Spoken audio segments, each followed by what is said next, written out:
like, but I just really didn't think it was gonna happen. I was like, I'm gonna just try to be there. I'm gonna try to follow any moves, and I just was biding my time. I felt really good, and I can't believe it. I'm so happy. First track national title? First track national title, 35. I'm like, wow, and I haven't made a 10K team since 2017. I'm like, the last team I made was 5K in 2022. So I'm like, it's really fun. When you realized you were in this break and the four of you were going to be it, yeah. All right, what was your thinking at that point? I just was like, I gotta bide my time. I'm like, it's gonna hurt. I just need to be one person. I was like, just try to be one person, try to be top 3, see what you can do, cover any moves. I was like, felt like Lainey in front of me. I was getting antsy. I clipped her a couple times, and I was like, okay, stop. Back off. And I was like, I felt like she was getting antsy. I was like, okay, she's feeling good, Taylor's feeling good, Alicia's feeling good, I'm feeling good. We're just gonna try to cover the moves of whoever goes. And then I was like, my last 50, I'm working with my college coach again, and he's always like, you have an incredible last 50. Don't forget that. So I was just like, I'm gonna try to be there and just try to run all the way through the line. But I can't believe it. I'm like, I was manifesting in my head I wanted to break the tape, and I did. It's just wild. But yeah. What was the victory lap like as the national champion? Oh my gosh, it was the longest victory lap ever. I'm like, I'm gonna soak all this stuff in. I was talking to everyone. It was just so great. I mean, I feel like last year I just didn't know if I would ever be competing again. And I'm like, I wanted to compete for top 3. And then when I was there, I'm like, I want to try to win. So I'm just so happy. I thought I was like, in the best case scenario, I'll be competing for top 3. But I was like, I don't want to tell myself I won't be able to win. So let's try to win. And we're just gonna go on with that mentality. The 10K I feel like is a war of attrition. I'm like, it's just like, you gotta just bide your time. So that's what I tried to do, and then just try to close hard. So I'm like, Elise did a lot of work, Taylor did a lot of work, and I was like, okay, I'm just gonna sit, and I just wanted to wait until the end to make my move. So that's what I did, and I'm like, I mean, those women are all incredible. So to be able to be up there with all of them was really great, and I just love all those women. So I'm like, it's really fun. When did you know you had it? I don't know. I'm like, I feel like I was feeling so good with the K to go, and I just wanted to bide my time. And then like Elise made a move, and I was like, cover her move, and I just felt so good. But I was like, just wait. And I know how fast Elise is and how good her kick is, and I was like, just wait. But I did do a 200 with Nikki in Flagstaff, and they're so fast. They're like, we're gonna run a 16 and then a 14, like a shifting 200. And I was like, okay. So I went behind, and we were like 15.5 through the first 100, and then they just blasted me. And I was like, what did you run? And they're like, oh, I ran like a 12 second. And then they looked back, and they're like, oh, you ran a 13 too. And I was like, oh, okay. So I still have some wheels left. I didn't know I could run that fast. Thinking back to your bronze medal Yeah. in the 10,000, and then thinking about tonight, how do those performances compare in your mind? Oh man, I mean, I've always wanted to win a track title, like an outdoor title. I've never done it, so I'm like, that bronze medal, I feel like that and this, I just wasn't expecting it. I wanted to not count myself out, but I wasn't thinking I'm not like, I'm the top seed, I should win. I'm like, all these women are incredible.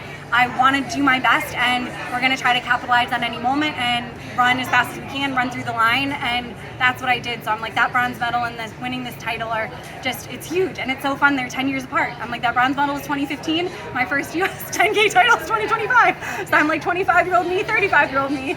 So I'm like, that's pretty special. How long has that been a goal of yours, to win a track national title? Oh, forever. I'm like, I mean, since I was a little kid, I wanted to be an Olympian, like when I was 8 years old. And I mean, when I was at Georgetown, my junior year, I was 5th in the 1500. And I think that was the first time I was like, maybe I'll be able to win a title at some point.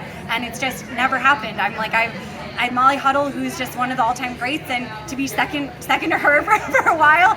And I mean, like, Emily Sisson, Shalane, I'm like, all these, Elise, Carissa, all these women are incredible, that I'm just like, it's never easy to make this happen, and I just respect all of them so much, but I wanted it a lot, and I'm like, I've seen a lot of my friends be able to do it, so I'm happy I was able to get it done.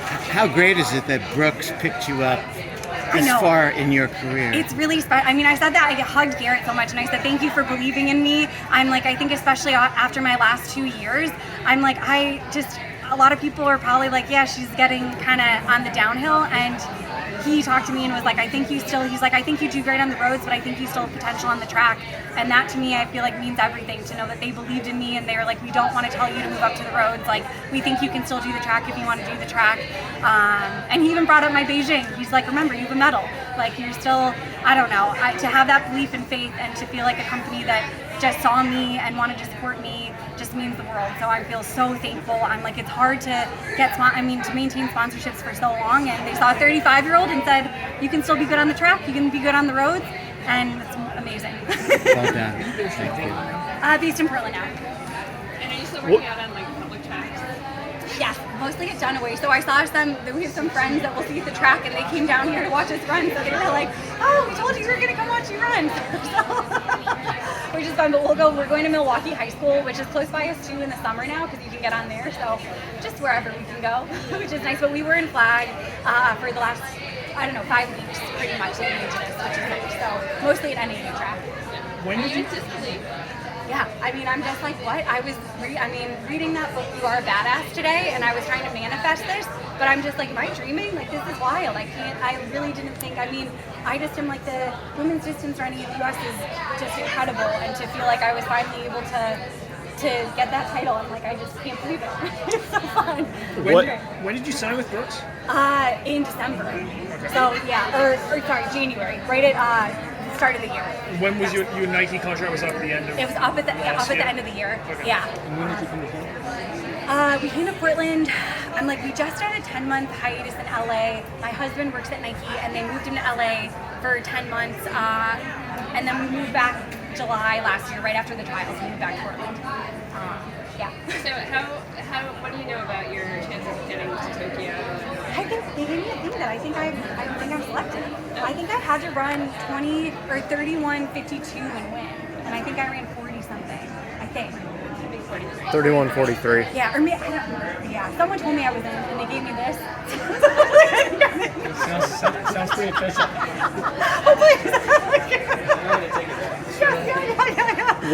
What in your training allowed you to get to this point this year? I mean, what really worked for you? Man, I just think a lot of consistency, and I'm working with my. Oh, we're so close. Oh man, whoa. Oh, okay, sorry, I just got so excited. I was like, wait, oh my gosh, both those guys are so great. I just think a lot of consistency. I'm back working with my college coach, and he's always believed in me, and I think is just, we gotta keep stringing together weeks and week by week, month by month, and nothing kind of glamorous or special. I feel like I do a ton of threshold stuff, which is really good.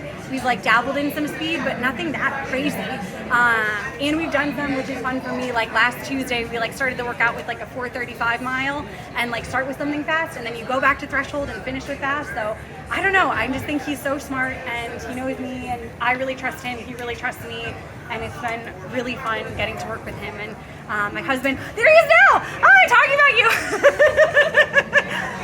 But my husband does almost all my training with me, and he ran 3:57 last week in Portland, and I'm like, man, that's pretty good for women's 10K training. So I'm like, he was a swimmer in college, and it's just really fun that we get to do this together. Last 2 years, you weren't that close to making the team. So what happened? I was not close at all. What happened in those years, and how did you get to this point? Yeah, I think those years, it's tough. I've tried something different. I went to a different kind of program. We really fell off kind of the longer training that I love. And I'm like, I think for me, I need to train like a half marathoner to do the 10K. And I think you can still have good speed doing that. And I think I got back more into that. And last year I had 2 bum Achilles. I had a big tear in my right Achilles. I had to get PRP in both. I had to take some time off. After the trials, I was like, I'm getting PRP, just taking time off, and then slowly building up. And I think also just taking that time to be really gentle building, and then, getting into lots and lots of threshold training. Nothing, I don't know, I don't feel like I do anything that crazy, but just really consistent, which has been good. Double threshold? Or? Yes, yeah, I do double threshold once a week. Sometimes we do twice a week. So I'm like, but it's very, very gentle, which I think is helpful for me. And I'm like, I just have to be so smart with fueling. So I'm like, carbs. I'm tracking my carbs on ChatGPT to make sure I'm eating enough. And that's very helpful. Sometimes I'll just type in and I'm like, I ate 4 bagels today with peanut butter, a turkey sandwich, yogurt parfait, and I'm like, how much carbs and protein and fat do you think? And then I'm trying to hit 550 on the big days of carbs, so I'm like, just I'm like trying to calculate in my head, but it just doesn't for me. I don't know. AI is like so weird, but I'm so lazy sometimes, so I'm like, okay, good. It says I'm right on track. I think I'm good. Or I'm like, I'll eat another yogurt and granola to help me get my fill. When did you start the double threshold training? This year. Okay. So I actually did some in 2022 when I was working with John Green. I did some and I feel like it was really beneficial for me. But I'm like, I really need to have like 6 to 7 hours rest between. And I love it because I have 10-minute warm up and cool downs. So I'm like, I just feel like the last 2 years, I just didn't have much work. I was doing a lot of miles that were so slow, and now it's like more of my miles are quality. I take 1 day off every week. I haven't run on Sunday at all. Like every Sunday is off for me, and that's something totally new. So I just run 6 days a week, but I'm running like 72 to 80 miles in 6 days, have a Sunday off to reset, and then I'm not really doing long runs. My long runs are like 80 to 95 minutes, but I'm doing double threshold, so it's like that's kind of our long run. So I don't know, it's fun. I'm loving the training. I think Coach Milt is so smart, and I'm just, really happy to feel like I'm finally back competing. And John Green was your coach the last time you made the team? Yes, 22? yeah. So one last question, like Elise said that she has a voicemail still on her phone and you left her. Do you know what she's talking about? Yeah, Like in college? yeah. What was this? Can you Yes. tell us? So I was talking to her because she had just gotten, I think, a sacral stress fracture, and I was coming off of 2, and she's just amazing. And Coach Milt was coaching her at the time, and he was like, I need you to talk to her. Like, she's just so talented, she's so wonderful, but she's dealing with this injury and kind of coming back. Can you talk her through it?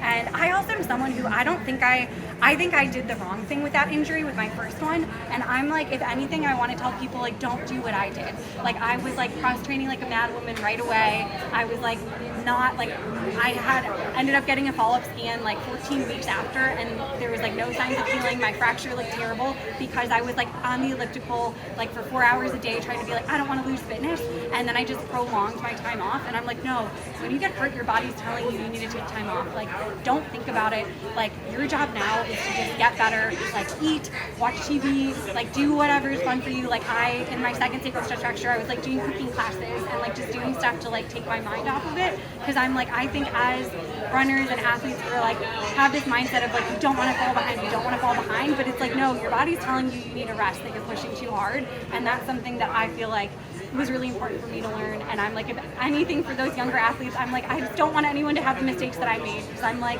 it's hard. I'm like, everyone has those ups and downs, but I'm like, I'd rather everyone have the ups. And Elise is just so incredible, and she's just cares so much. So I'm like, I think he saw that, and he's like, you got to tell her to like do what you did, and how like you were able to like take some time off, and that she's gonna be okay, and she's still young. And I just love her so much. Oh my gosh, probably I'm like, when was she in college? You do have a few more stops than me. Oh yes. So. Sorry. 2015 or 16 probably. Yeah, 10 years ago. Yes, a long time ago. Thanks, Emily. Thanks, Emily. Congratulations. Yeah.